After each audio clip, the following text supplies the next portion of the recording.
In bingo, the goal of the game is to be the first player to get 5 chips in a row on their scorecard.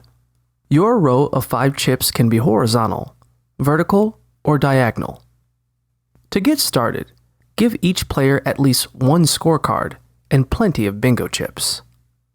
Then, have one player, the caller, randomly choose from the game pieces which have letters and numbers that correspond with the scorecards and call out their selection. For example, the caller might draw B6, which corresponds to the B6 square on the scorecards.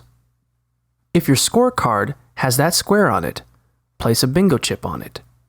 Once all the players have had an opportunity to place a chip on their scorecard, have the caller choose another letter and number combination. Keep playing like this until one player gets 5 chips in a row on their scorecard.